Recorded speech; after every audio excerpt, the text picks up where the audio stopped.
Hello and welcome to this CISR and SOFAIR overview. My name is Holly Duckworth and I'm lecturing here with the Sherpa Sustainability Institute, part of the CISR Advocate Introduction to SOFAIR course. So we're talking about this thing, continual improvement for social responsibility. As an acronym, that's CISR, and we pronounce that as CISR, just like those things that we cut paper with. So continual improvement for social responsibility, or CISR, is similar to Lean Six Sigma in an organization. It's a method of continual improvement.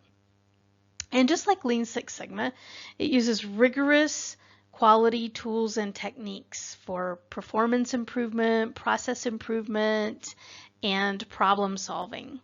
So we borrow a lot from the quality world in CISR. We found that the quality movement and the quality profession have many tools and techniques that ensure that we get to the root cause, that we're solving the source of problems and not just symptoms. So we borrow from that in CISR. Also, like Lean Six Sigma, the end goal of CISR is not a whole bunch of projects or even performance improvement for that matter, but it's a culture change. The end goal of CISR is a culture change, and it's about getting everyone in the organization engaged in sustainability and social responsibility. You know, there was a day in quality many years ago when the philosophy was, well, we'll just put an inspector at the end of the line, and it's inspection's job to find the defects after they're produced. And back in the 70s and 80s, we had the total quality management philosophy get employed, and TQM, total quality management, informed us that everyone in the organization needs to be engaged in, understand, and working toward quality, a quality product for their own work. So up and down the process flow and up and down the value stream, everyone needs to be responsible for the quality that they're delivering to their internal customers. And we want to see the same thing as sustainability and social responsibility.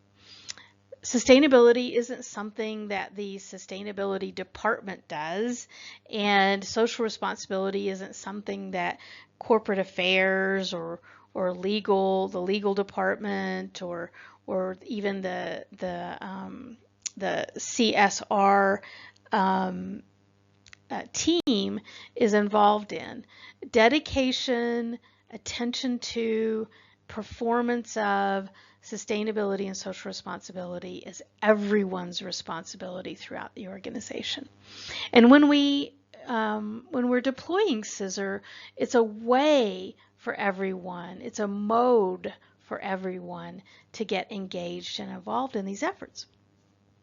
So those are the similarities to Lean Six Sigma. However, there's some important differences as well.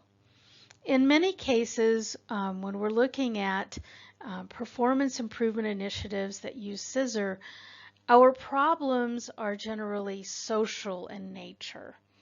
It might be social in terms of the community outside the organization. It might be social in terms of labor relations and how the organization is responding to the needs of employees. But we often find socially oriented problems more so than Lean Six Sigma might have the opportunity to work on more technically oriented problems. And so our process of study in CISR is often social processes. We do borrow from a giant library of quality management and quality engineering and quality performance improvement tools and techniques. However, because of the social nature of our processes of study, many of these tools need to be adapted. And so you'll see in the CISR methodology Although some tools may look very familiar to the Lean Six Sigma practitioner, there is often important adaptations for CISR. And finally, something that's a little different, often in Lean Six Sigma, beyond voice of the customer concerns, many of the process improvement and problem-solving efforts are internally focused. They're focused on improving internal processes. And in many cases in CISR, we are partnered with and engaged with stakeholders that are external to the organization. And so we have to be very vigilant and intentional in understanding of what our relationship, what the organization's relationship is to its external context. And that becomes a little more important in CISR than it was in Lean Six Sigma. So in general, there's some similarities with CISR to Lean Six Sigma, and there's also some important differences. This is a little infographic on how we engage the whole organization in sustainability. And that's been one of the big problems with many sustainability initiatives. There may be a couple of leaders, and in some very forward-thinking organizations, there may even be a chief sustainability officer with a small office of professionals that are helping with the sustainability initiatives for the organization. But rarely do we see the whole organization involved. And just as we learned with quality, just putting an inspector or a report, in this case, a sustainability report, at the end of the line doesn't help us really embed sustainability and social responsibility throughout the organization. And we can go on and on and on about examples of where small pockets of rogue employees have made very socially irresponsible decisions and have brought the entire organization to its knees. So we find it very critical to involve the entire organization and have whole organization sustainability. So how does this work? First, we have at the very top, the organization needs to determine what its business objectives are. Everything we do with sustainability needs to be in the spirit of improving business performance. It doesn't do us any good to think about society or the environment if we don't have an organization whatsoever. So the business objectives of the organization are critically important. But the organization needs to stop and think about how the organization will operate, how the organization will have stakeholders with 1,500-year thinking. So I like to ask organizations, what will you be doing in the year 3500 AD?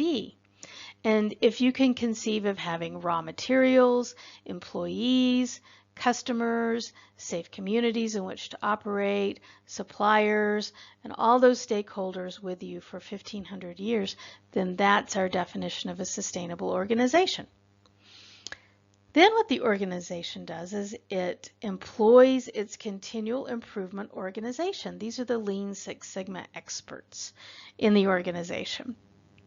And we're going to use that small army of professionals that are already trained in performance improvement and process improvement. And we're going to use them to engage the organization and move forward. This continual improvement organization is working in concert, though, with those top leaders in the organization that are focused on sustainability. So there's a lot of collaboration between the Chief Sustainability Officer, the Sustainability Office, and the Continual Improvement Organization. These people in CISR become partners. We train individuals to become CISR practitioners, and so they become experts in the tools and techniques of improving sustainability and social responsibility. And then we deploy a multitude of projects, many projects, different levels, different departments, different functions, wall to wall, side to side, top to bottom. We're working on very small, incremental projects, numerous projects that are completed throughout the organization using organizational team members. Project leaders are trained in CISR methods, and all of those team members then, by virtue of helping with the projects, they become engaged in sustainability improvement. So then as these folks, all of these folks that were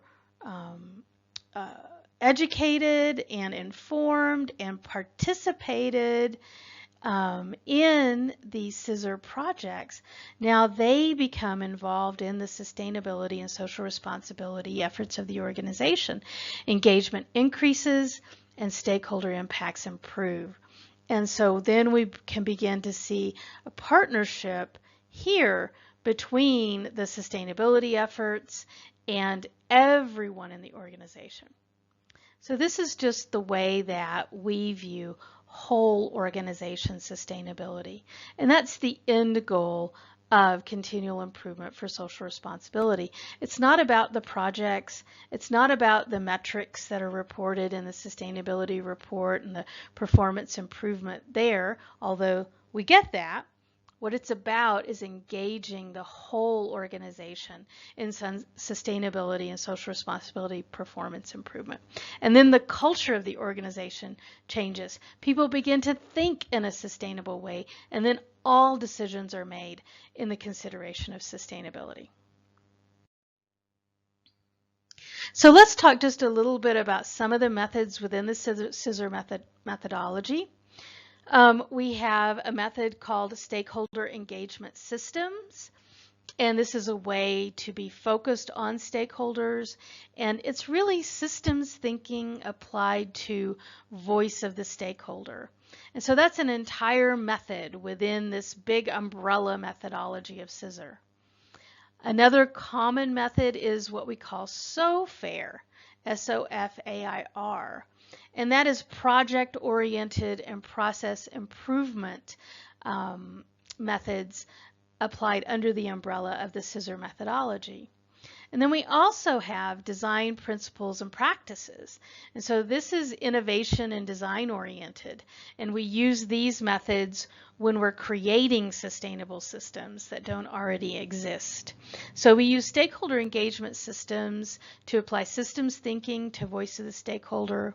We use SOFAIR for process improvement for those processes that are already underway and we need to improve the sustainability and social responsibility. And then we have design principles and practices where we're creating sustainable systems. So lots of different methods under the umbrella of the CISR methodology.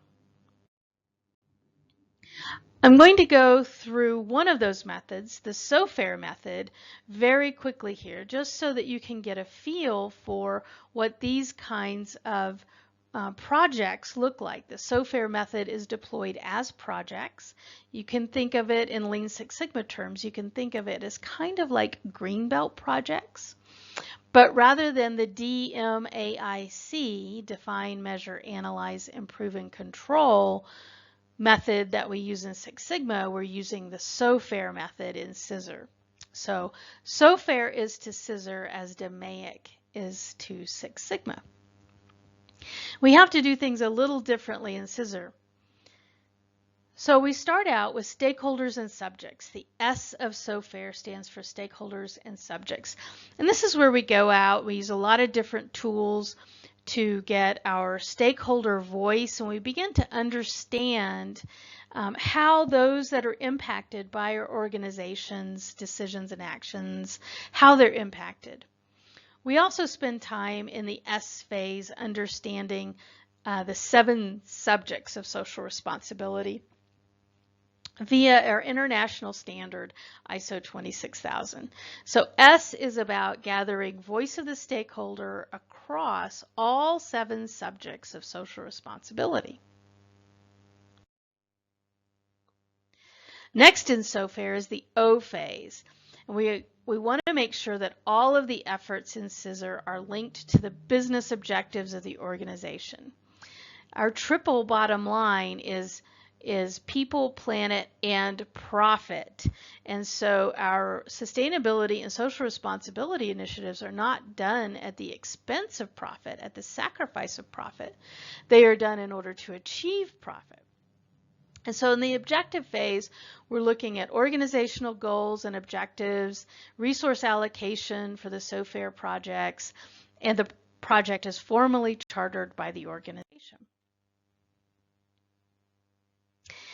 In the third phase, function and focus, that's what the F stands for, the purpose of this phase is to ensure that the project is focused and focused on the most important opportunity at this time. So here we're taking and synthesizing all of the voice of the stakeholder information, all of the organizational objectives, and we're using those important quality-oriented scientific tools to help us focus so that we get the maximum impact with the minimum resources for this SOFAIR project. The A stands for analyze, and in the analyze phase, we're doing two things. We're looking at risk and the ability to prevent irresponsible action before it takes place. And we're looking at root cause analysis to help us correct irresponsible action after it has already happened. The I in SOFAIR stands for innovate and improve. And so in this phase, we're pulling out our creativity and innovation techniques to make sure that we are creatively solving our problems and improving our processes for our stakeholders.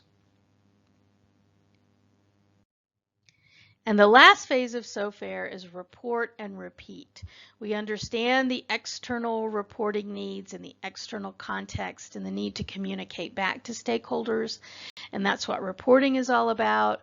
And repeat is the continual improvement philosophy that we're never finished. There will always be increasing stakeholder expectations, new opportunities for performance improvement. And again, the ultimate goal is 1,500 plus years of sustainable business success. So that was just a little bit of an overview of CISR, Continual Improvement for Social Responsibility, a way to engage whole organization sustainability and get everyone involved and incrementally improve performance such that there's a sustainable culture change in the organization. And we looked at one method of CISR. We looked at the SOFAIR method, and this is a project-oriented and process improvement method where we do many incremental projects throughout the organization using the SOFAIR method to involve and engage many people and many different functions in continual improvement for social responsibility. Thank you for your time and attention today.